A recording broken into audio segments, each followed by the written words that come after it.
My name is Andrew Miller, editor at Hook'emHeadlines.com. With me is Tarik LaCour, contributor at Hook'emHeadlines.com. We are without Shane Black today. Might do a show with him later this week.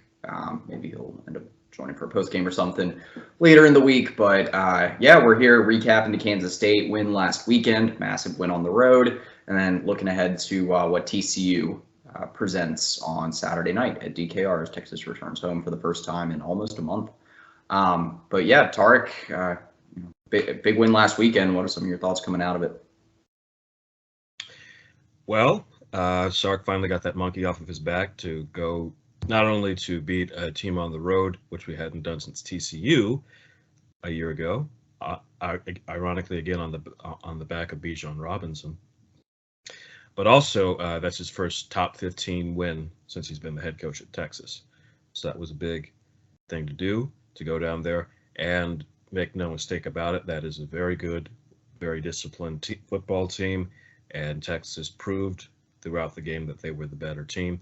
Now, there's still some woes about the second half, but one thing I would caution people about is you need to look at each game on its own. Certainly, the second half problems against Kansas State were not the same ones that you saw against Oklahoma State, for example. So against Oklahoma State, it was just the offense completely stalling, not being able to move the ball, nothing like that. Against Kansas State, we were moving the ball, but we kept shooting ourselves in the foot with the false start penalties, which Texas hadn't had the entire season, really.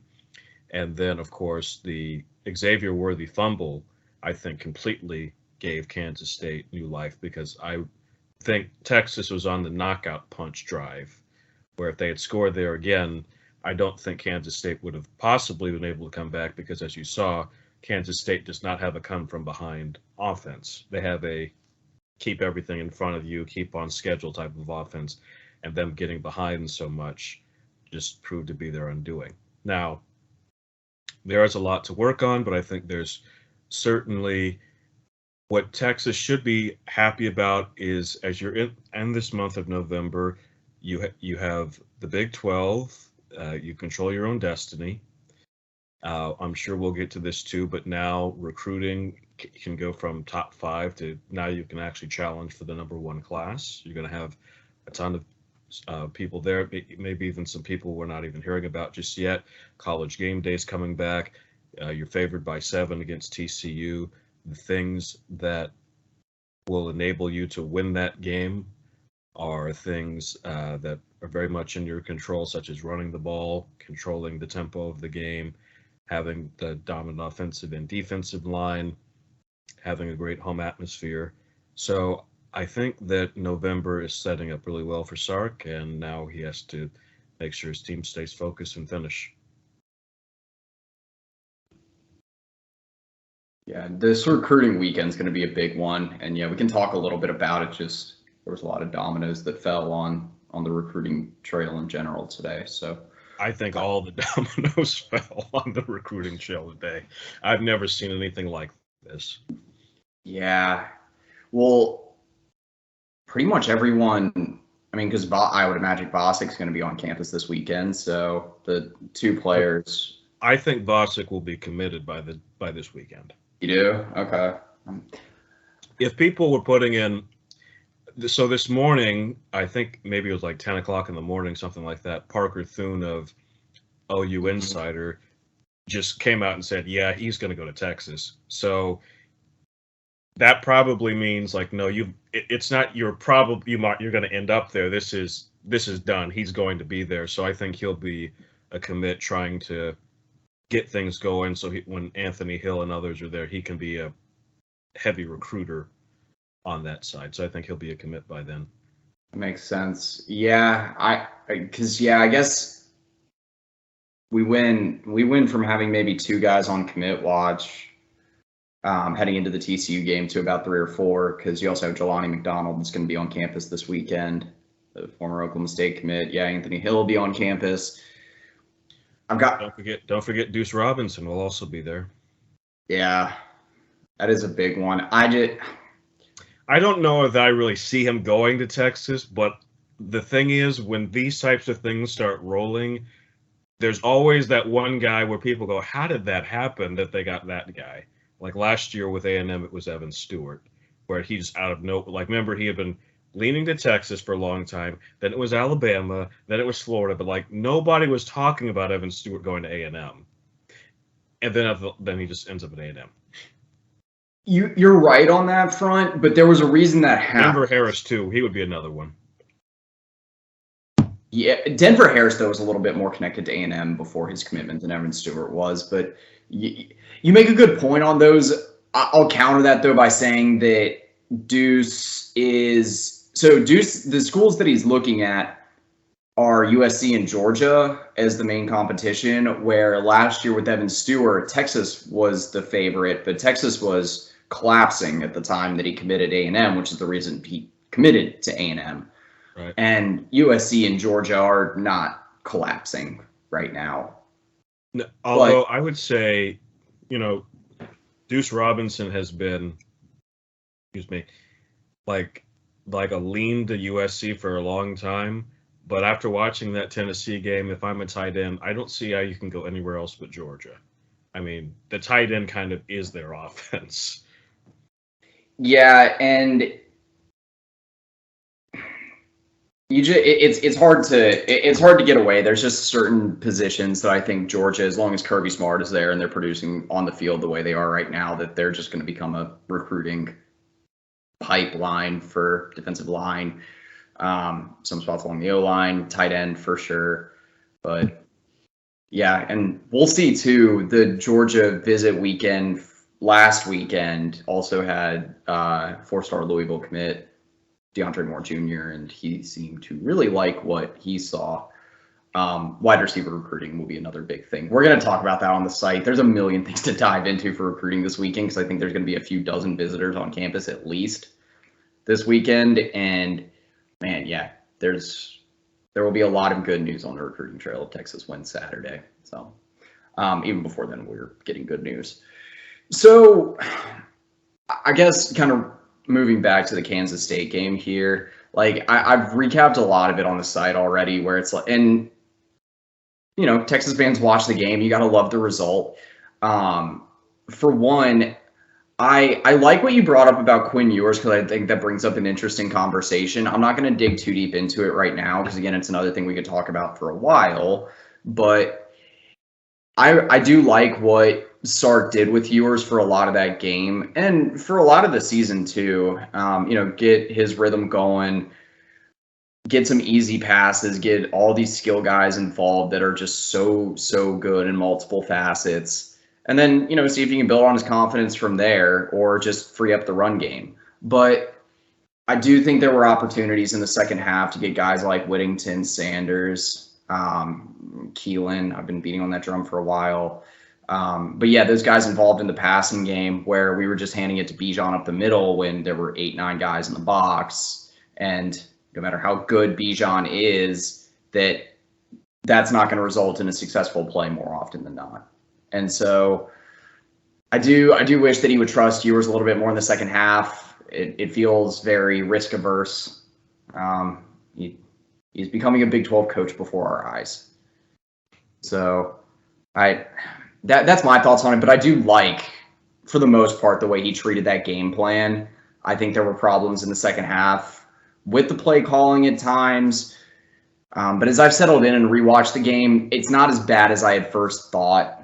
The more you watch it, the more you realize, really for the first time, like this was one where it's like, yeah, Texas did a lot of the right things in the second half, and the bounces really just didn't go their way. Whereas the Oklahoma State game, they just couldn't do anything right. Yeah, Texas just kept shooting themselves in the foot with those false starts and that's fumbles. True. So, but I said, that Xavier Worthy fumble, that's what kept Kansas State in the game. If you just, or even if you don't get a touchdown in that drive, you just kick a field goal, but you extend the drive longer because you notice that Sark was being very deliberate in the second half and making sure you're taking a lot of time off the clock with every drive. You can see what you can. He very much understood how he could beat Kansas State, and that was just to make sure that they didn't have enough time. And I must say, I've watched Les Miles and a lot of people mismanage a clock, but holy cow, did Chris Kleiman mismanage the clock the last 2 minutes of the game? I was like, why are they not calling? I guess they're like they're going to go for it on fourth down and not call timeout. It's like, what is he doing? Yeah, really quickly it went from he's trying to not leave any time for Texas to, oh crap, we're not going to have enough time to get a touchdown. Yeah, I mean, yeah, that was really bad clock management. Yeah, I was thoroughly impressed though. I mean, we can't talk about it enough. The play of the interior defensive line this season, Keandre Coburn. I've posted about it on Twitter. He was the pass rush that he's generating up the middle. He's performing at the level of one of the best defensive / nose tackles in the entire country. The best in the Big 12 too. He is the high. It's in true pass sets, so it removes anything from like play action, short throw, or well, time to throw under 2 seconds, so quick throws, things like that. It removes a lot of those, but on true pass sets, he is the highest graded interior pass rushing defensive lineman in the Power 5. And I mean, that, God knows, I wish we had him back next season, but I think like even Byron Murphy is in the top 10. So like if Texas can get some edge rushers in the mix here as well, we've talked about it all season. Can I break some news? What's that? Jovian Taviano will be in Austin this weekend. Oh, really? Yep. Okay. Well, that provides something else to talk about for sure. God, really? Okay. First of all, we're going to circle back to that because I want to keep with this DeAndre Coburn thread because it's a really good thing. I think that all Texas fans who have been calling for PK's head this season because of certain things need to give that man his credit because this defense has gotten better all the way through. Now, here's the thing. No matter how good a coach is, a good coach cannot make a player elite if they don't have elite talent. There's just nothing you can do. But you can make a player better. You can develop them. You can put them in a good position. You can change matchups.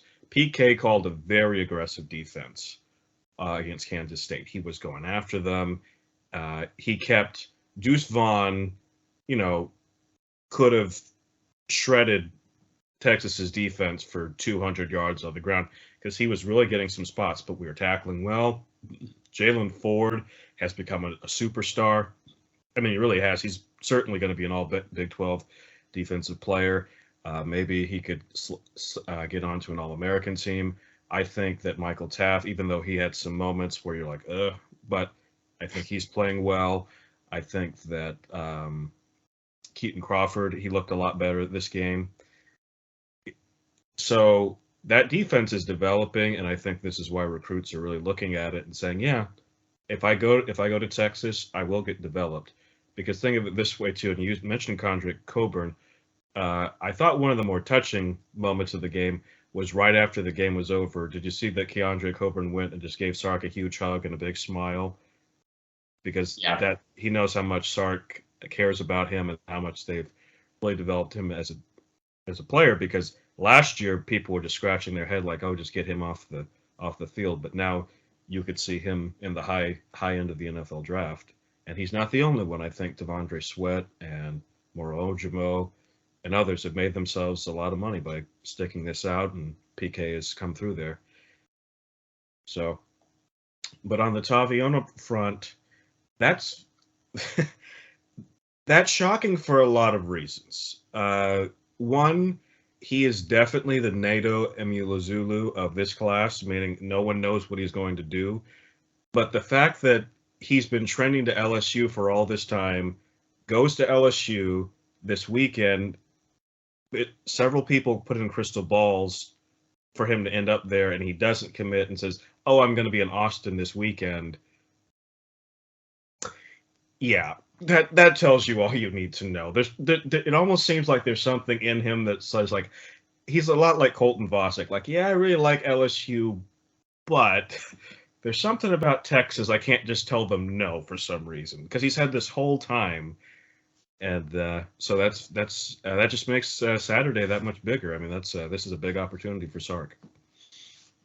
Yeah, I wonder if, I mean, there's a million ways you could read too much into this because I don't know how, I don't think these things are connected too much, but because if Taviano commits to Texas, then I think he would be playing at corner, not safety. He could play nickel, but Toviano can play. Toviano is like Muhammad. I think he can play anywhere in PK's yeah. defense. That leads me to two possibilities, and the main one, and most likely, is just that Taviano's Taviano. It's a mysterious, wild recruitment, and it's probably going to continue to be that way. There's also the possibility that there's something going on behind the scenes that maybe Alabama or LSU or someone is actually chipping away at either Derek Williams or Malik Muhammad. But that one's just more of a guess than anything else. Because yeah, that's Derek Williams.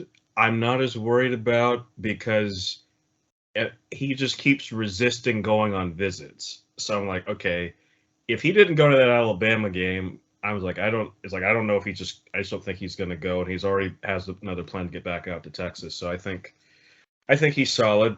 And there are some players and this is another player who's definitely been developed as Jatavian Sanders. Sanders just committed to Texas, and then he just didn't waver. He's like, this is where I'm going. And so yeah. I think Derek Williams is one of those guys. I mean, Cedric Baxter is a little like that too, even though he's, taken some visits to Florida State. But even the Florida States are like, yeah, he's not coming here. And I know we are going to miss Coburn, but while we're on the recruiting front, I think it's such a big thing. We've been talking about Georgia, Sadir Mitchell. I think, who's having a great senior season and can be that Vita Vea type player in this defense. I think that's a big opportunity for him too. So, yeah, and we're probably going to end up with it. Well, I think we're definitely going to end up with another D lineman in the 2023 class, whether that be Justin Benton, the West Virginia commit, Marcus Deal, Garland Kid, Johnny Bowens, maybe former A&M commit. Deal, I think, is going to end up on the offensive line though. I think they're going to take him as a defensive lineman. He's going to not play, and then he's just going to all right, I'll just be an offensive lineman.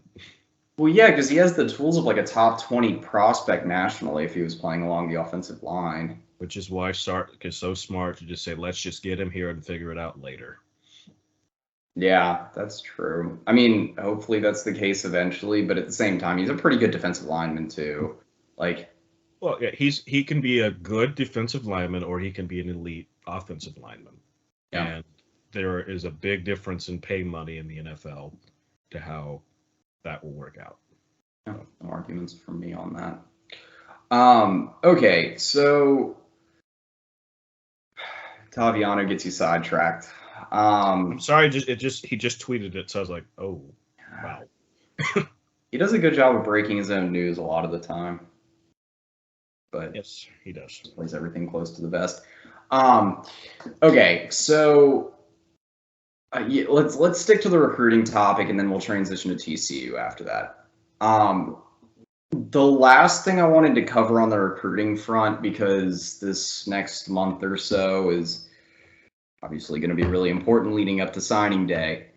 Texas is currently sitting at 20 commits in the 2023 class because we lost Jamel Johnson today, which I think is fine. I had him on. If you're getting Toviano, I think you'll be okay with that.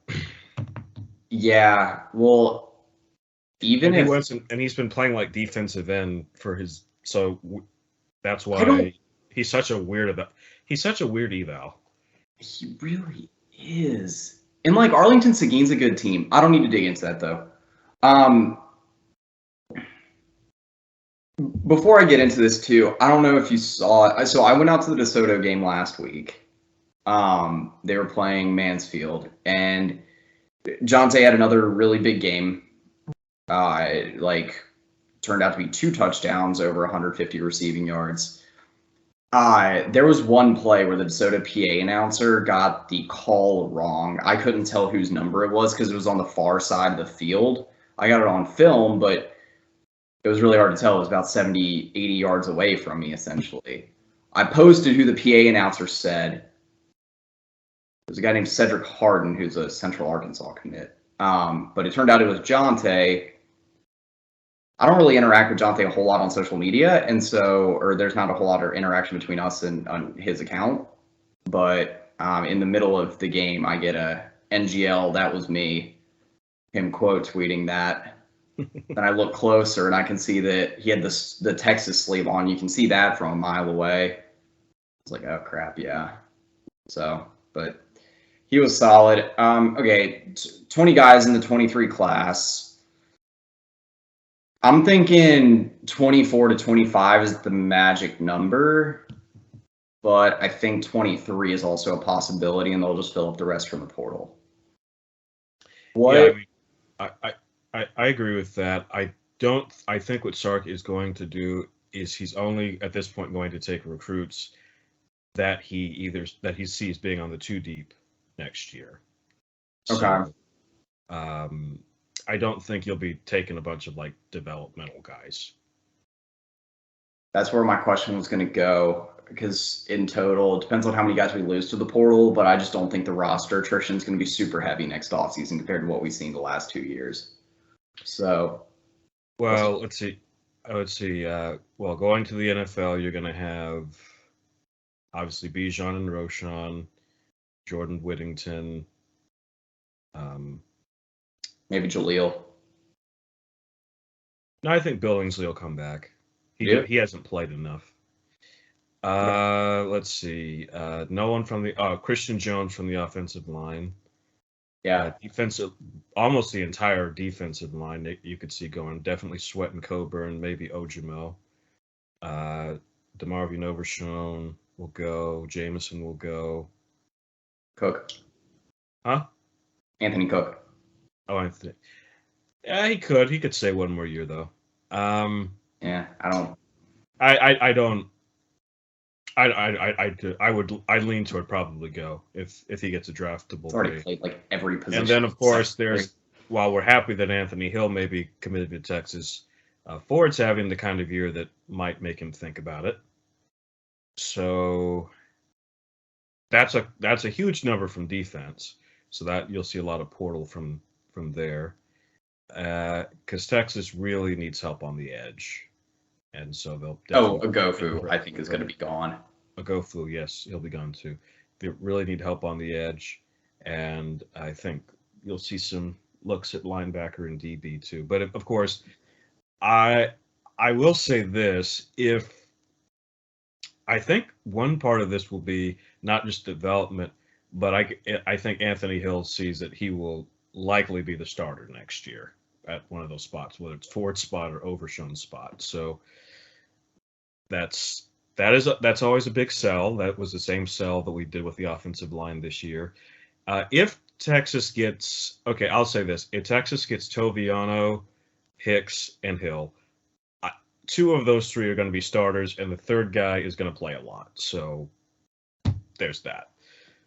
Well, there's going to be a ton of depth at corner next year, so there's no one that's going to block.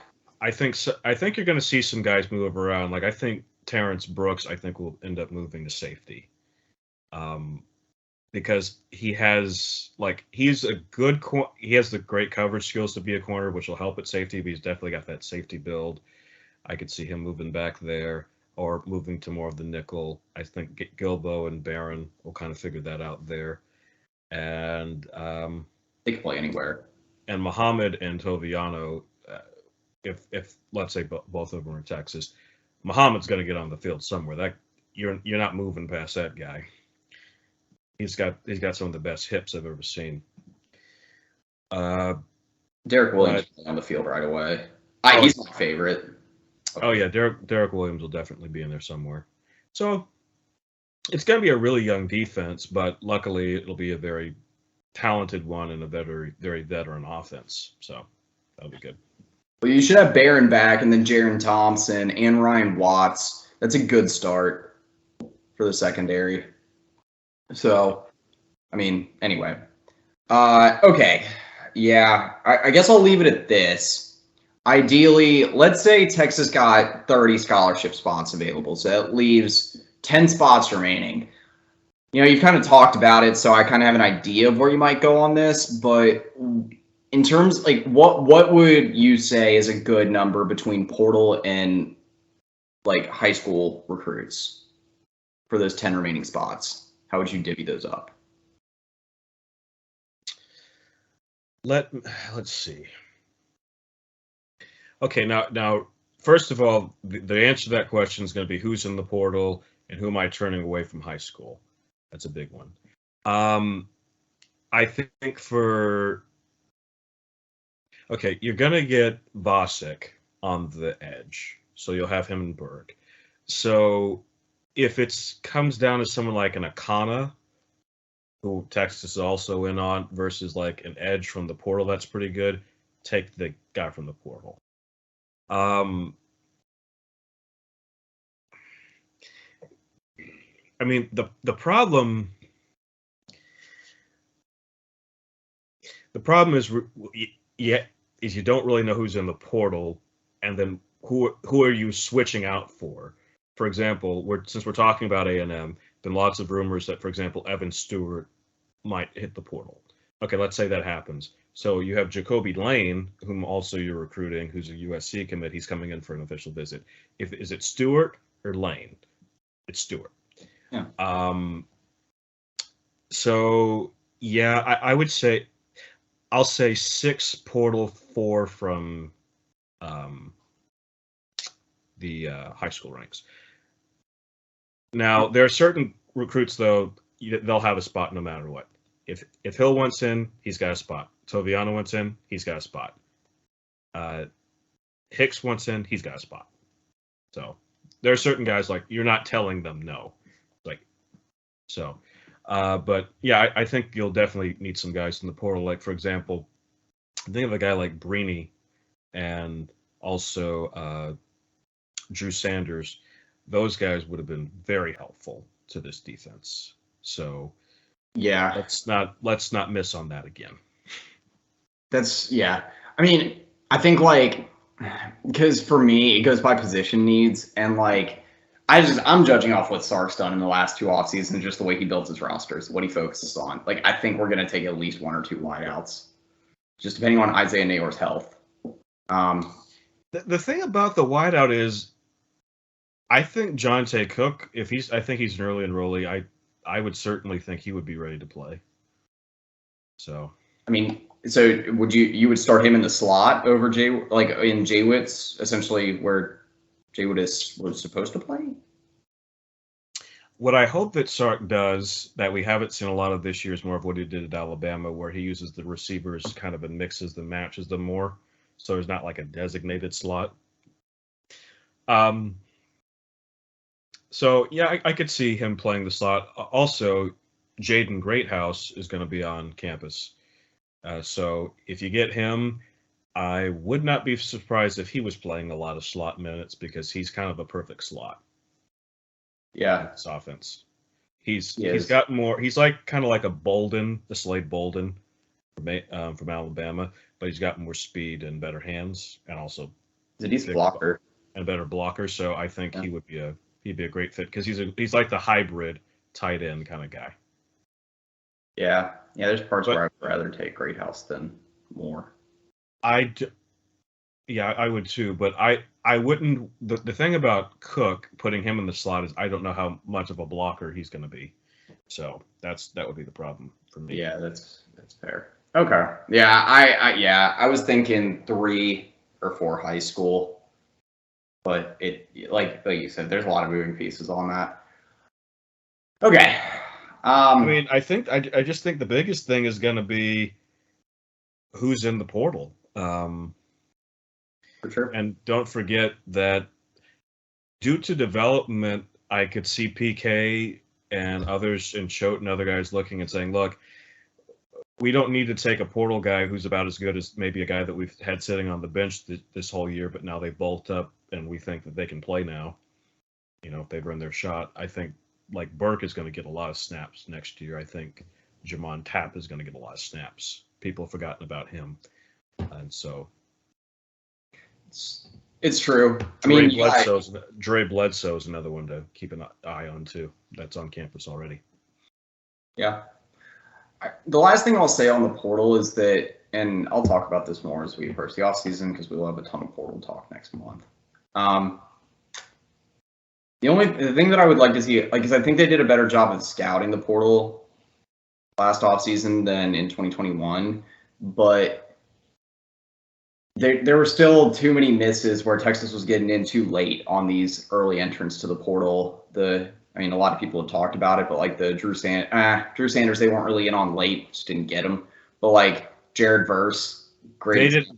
They didn't want to let him play off-ball backer. They only wanted him to play edge, and he wanted to play off-ball backer. So take him like that. Yeah, I was like, guys, don't argue when you wants to come. Yeah, I remember positional fit. I was just thinking get him on campus and work from there. But get in earlier on guys. Like I said, the Jacoby Windmans, the Jared Verses of the world. They're just too impactful, and I think Texas could have had a better shot if they had just made their move earlier than they did. And so Texas was like the 30th team to offer Jared Verse, and now he's like an all ACC caliber edge rusher that would make a huge difference at Texas. I think we would probably have one more win if we just had like a all Big 12 caliber edge rusher, not even like second team, let's say. But anyway, I'm not going to get too far down that rabbit hole. Okay, so we got a lot of time to talk about recruiting and all that sort of stuff. Give it some finishing thoughts on that, but let's move forward to the TCU game. So TCU is coming in, 9-0. Yeah. They had a 34-24 win over Texas Tech last weekend.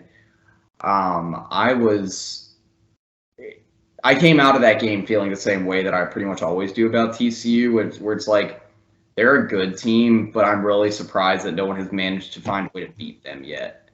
Like I'm really surprised. Well, when you knock out everyone's starting quarterback, they take the Nick Saban Texas approach to a whole new level. It really is crazy how.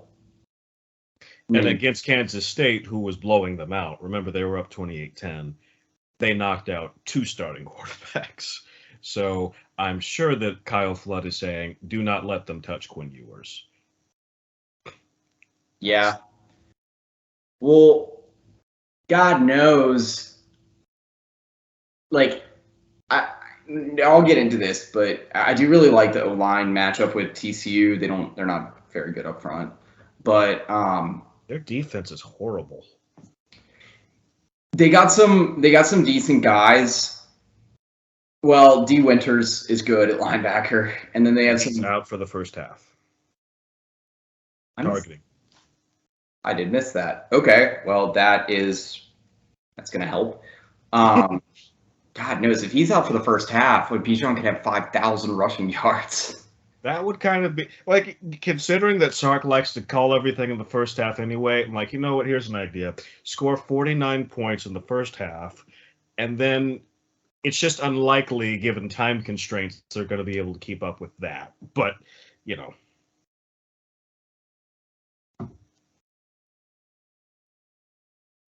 yeah, but definitely, this is going to be another. We need to see a lot of 12 personnel, lots of just running the ball down their throat, wearing them down.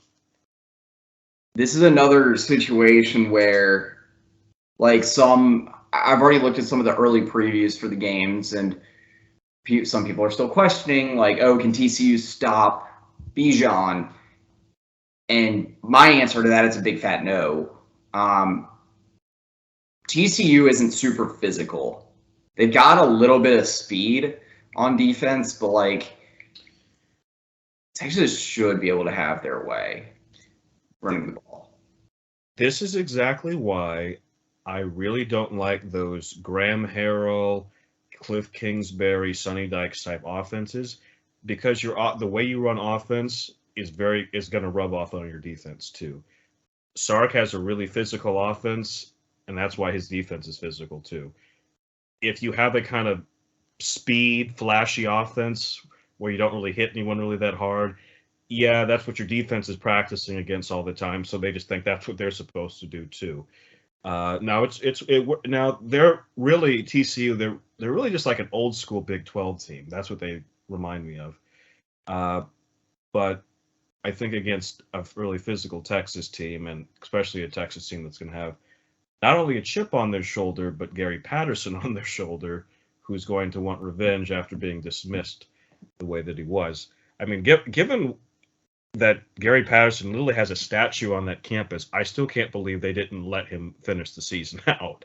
I was like, yeah, I'm like, that's really not a good look. It's not like Sonny Dykes was coveted by like all these teams and you just had to get rid of Patterson to get him. So I think Patterson will have a very good plan in place. But really for TCU, it comes down to this. Is Quentin Johnston going to be able to play? And if he is playing, is he going to be anywhere near 100%? Because if he's not, they're in real trouble. And I tweeted it out. Yeah, they were playing Oklahoma State. Don't get me started on that, but I tweeted it out a few weeks ago that it was Oklahoma State versus Quentin Johnston. And that's been the case most good teams that TCU has played this season. That is the case. If you take him off the field, it's maybe a top 20 team, top 25 team.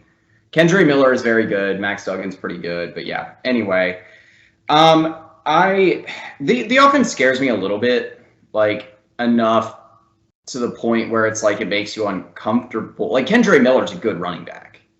If they can get the outside run game going, and they're not a bad outside run team, they're better in the B gaps, but they can run the outside zone effectively. Max Duggan can scramble. Granted, he is more banged up than he has been at any point in the season. So I don't know how much they're going to want to run him. But there are parts of the offense that scare me. Miller's banged up, you said? Max Duggan. Oh, Duggan, okay.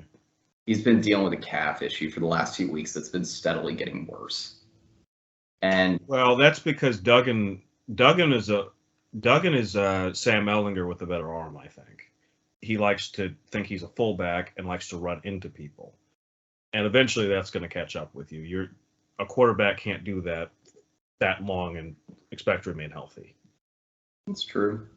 And he's a good quarterback. I don't think he's a great quarterback. I think he's been set up really well to succeed to some degree. You don't have to be in Dyke's system.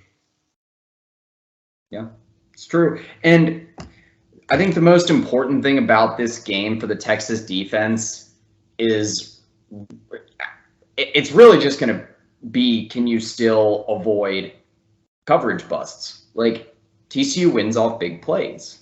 It's just the way it goes. And so they can wear you down after a while. They beat you with big plays with those guys, Darius Davis, Tay Barber. They got some speed, but Texas has speed on defense too. Texas has done a good job covering the big play.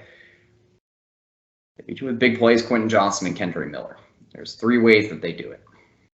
And so if you can limit Kendra and Quentin, then you can essentially prevent big plays, I think you win the game. Considering, okay, the reason I'm not like super scared of TCU is because 2 weeks ago I was in Dallas on Saturday, and I was at a bar and a barbecue place, and I was watching the TCU West Virginia game, and West Virginia is not good, and they should have won that game. So, it's going to be there for the taking. I think this is and I agree with everything you said. If Texas stops the run, which they've been able to do basically with everyone. Remember, Deuce Vaughn is the second best running back in the conference, not even close.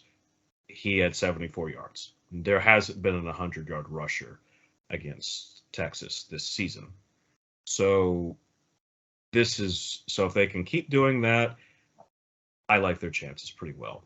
Because, I'm sorry, you just can't throw it all day and win against Texas. Their defense is good enough to force you into a mistake. And PK and Patterson are definitely going to be throwing some things at Duggan he hasn't seen yet. So,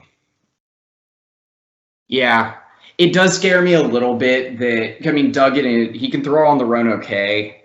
And if he is able to get outside, we've not been able to clean. I mean, that's where a lot of our problems with dual threat quarterbacks have stemmed from, because we can't clean up. We can't clean up. We don't have Vasek and Burke on the edges the way they're going to be in 2 years.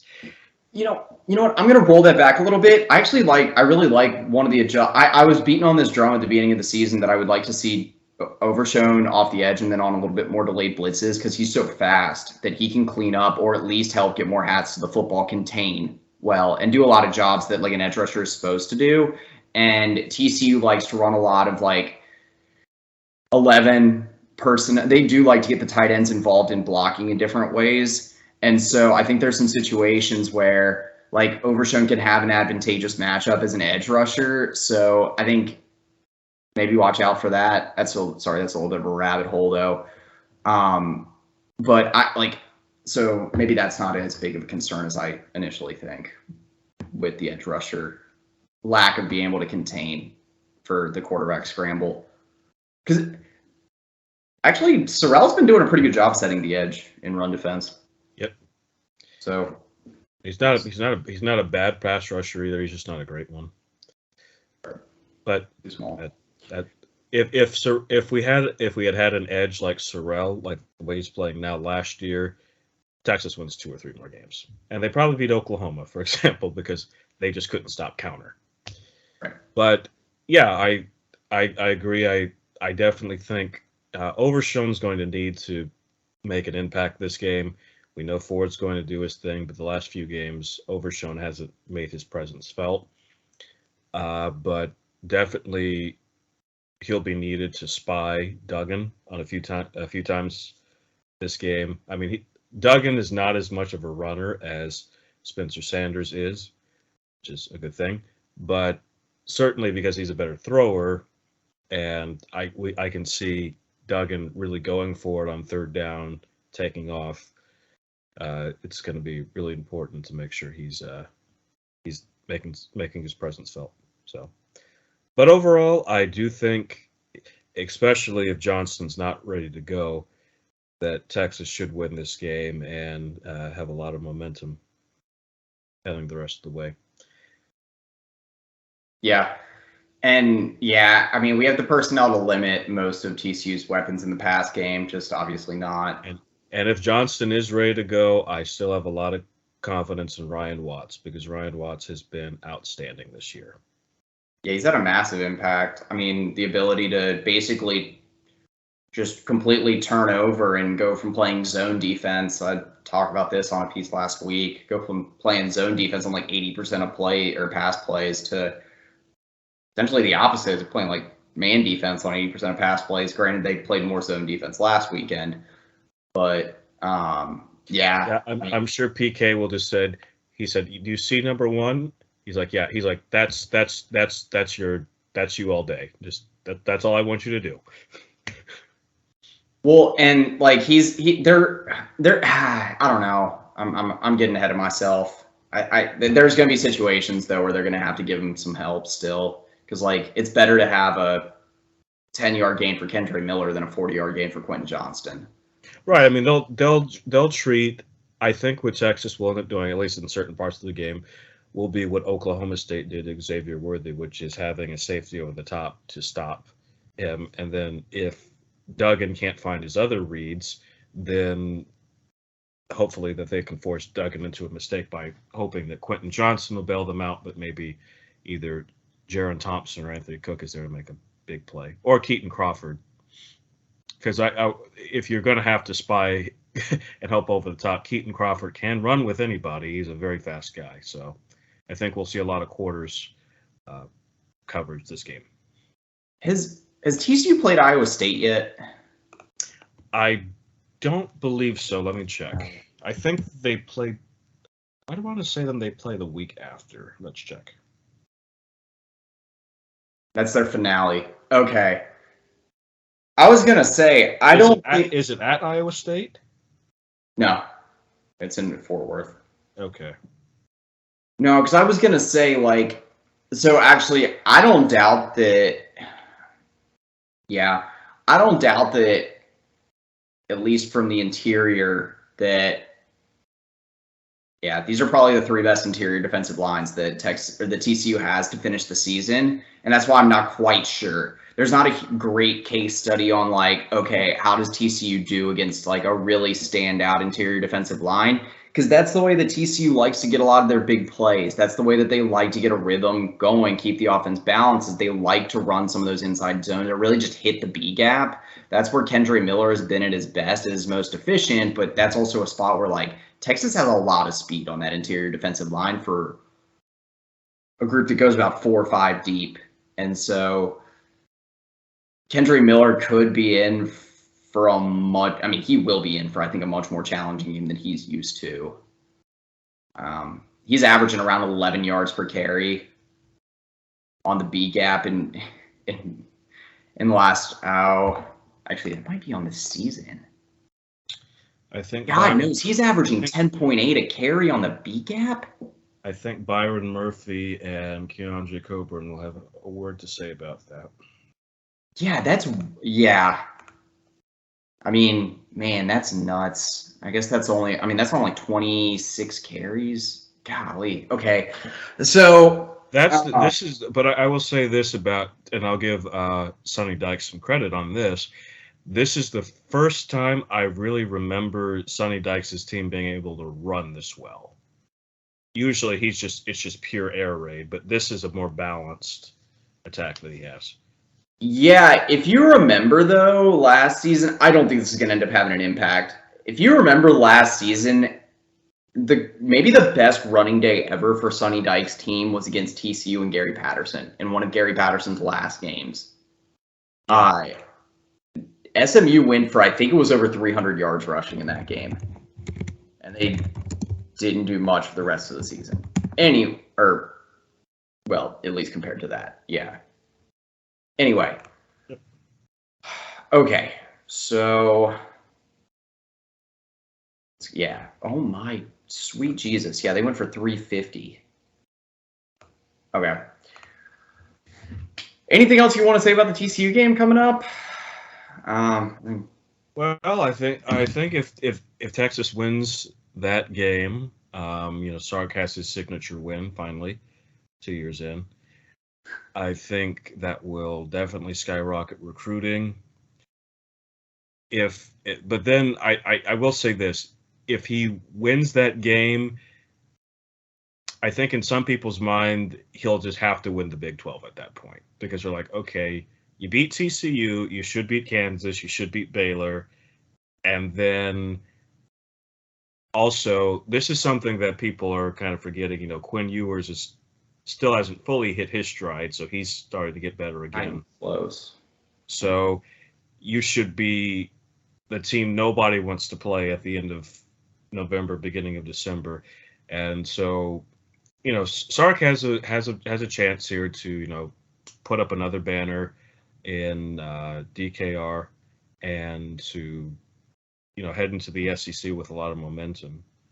So, but one game at a time. If you win this game, I have a feeling most of the recruits there that are on visits will end up, a good chunk of them will end up being Texas commits. Texas is not going to get everybody. Even as crazy as the A&M class was last year, they didn't get everybody they wanted. So no one gets everybody. It's just the way it is. But I think it's a great opportunity. I think it's quite a resume boost to have game day at your house twice. So that's a big one. So I'm very grateful to get to hit, because the Big 12 has some really awful color analysts. I'm very happy to have Herb Street and Chris Fowler calling this game. That'll be great. It should be a really fun game. And also I'll throw this out. This may make already hate us. I really like Kirk Herbstreit, so sorry. Not sorry. I love listening to the guy call games. He's like one of the few reasons I watch the NFL on Prime.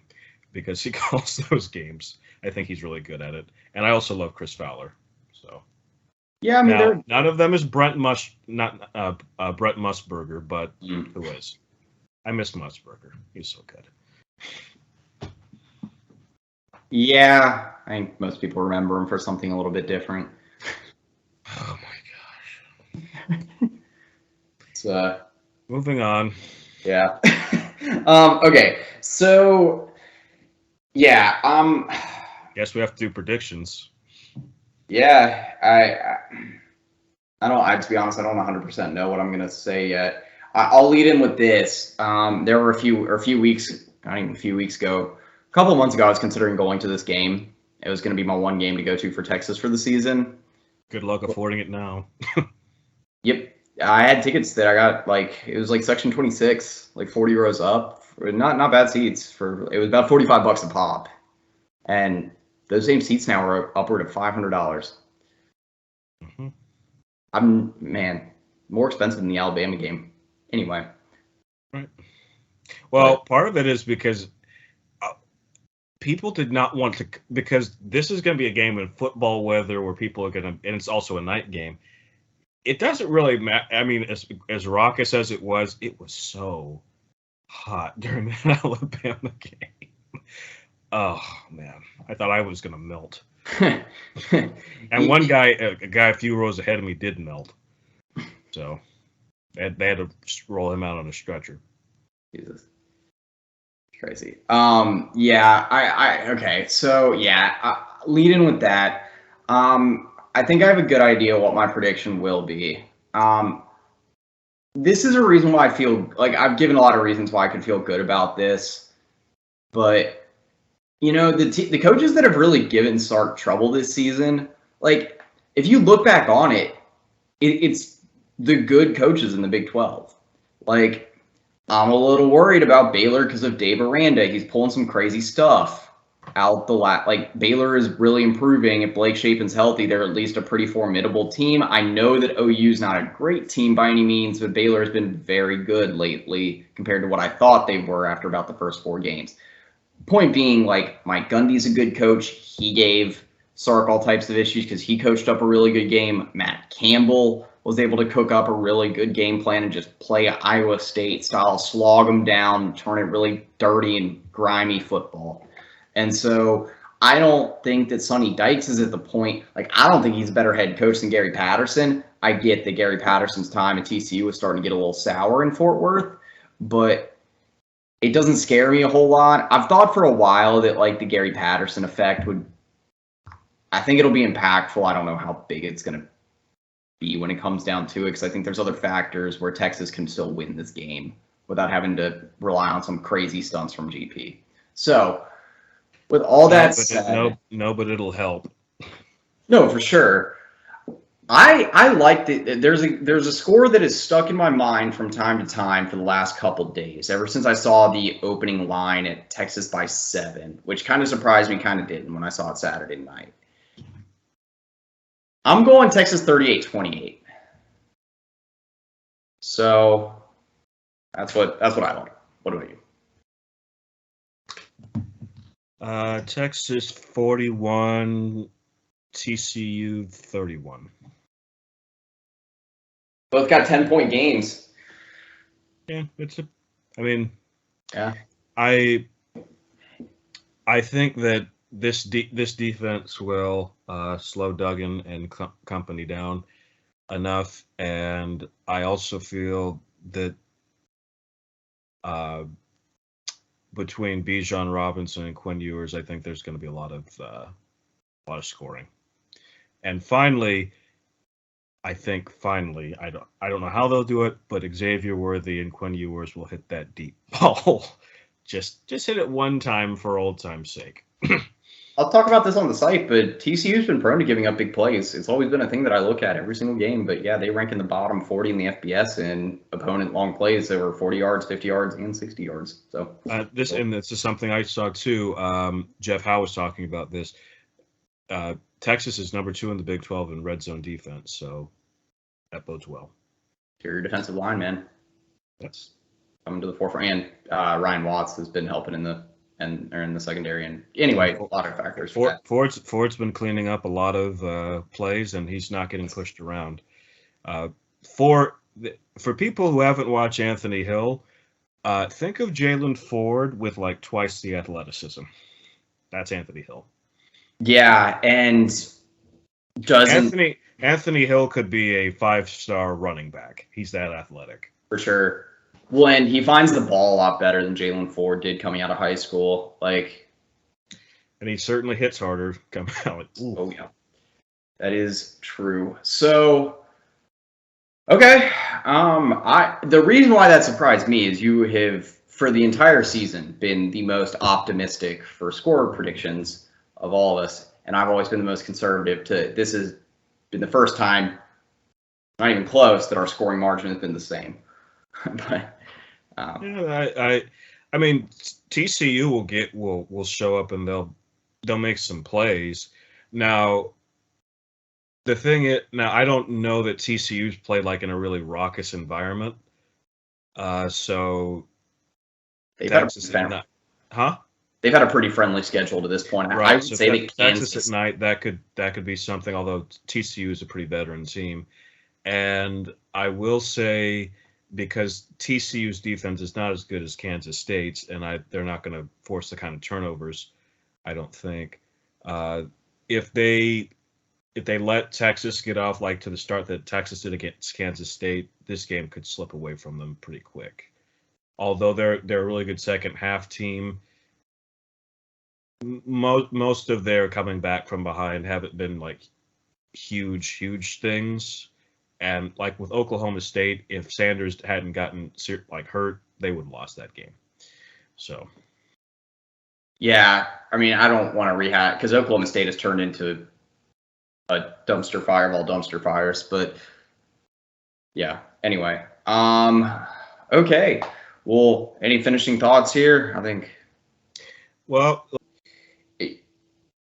coaching carousel is obviously heating up, so becoming a more relevant conversation. But and like I said, to athletic directors or whoever's listening, if you're going to fire a coach mid-season, just fire him the season before. Don't drag it out. It's just ridiculous. Yeah. I mean, you might not like everything Texas does, but I thought it was such a good thing that they let Tom Herman just finish the season and said, you know what, we'll deal with this afterwards. Yeah. Very soon afterwards, but yeah. But yeah, no, I get what you're saying. And yeah, why delay the inevitable? It's going to end up costing you more in recruiting in the end because you're not going to be able to pull together a full class. And I guess we could talk about this more off air, but I think in the era of the expanded playoff, they need to go back to the later signing day and not have an early signing day. Yeah, I would like that, but there's like a lot of window changes that I would like for both the portal and signing day. So yeah. There's so much that is just going to be wild again for this coming off season. Anyway. I think that's I got to get running here soon, but I feel good about the game, and I like where both of our predictions are at. So, all right. Yeah, all right. Well, I think that's about all we got for this week. Like I said, I might come back with another show this week with Shane, just to talk probably a little bit of hoops. We did our previews a few days ago and got those up in 2 parts. But yeah, and then plenty to talk about in the way of recruiting and stuff like that. So, because it's gonna be a massive recruiting weekend. But anyway, for Tarik, and my name is Andrew Miller from Hook'emHeadlines.com, and hopefully we get a good result this weekend and keep the momentum going. Hook'em. Yeah, you can.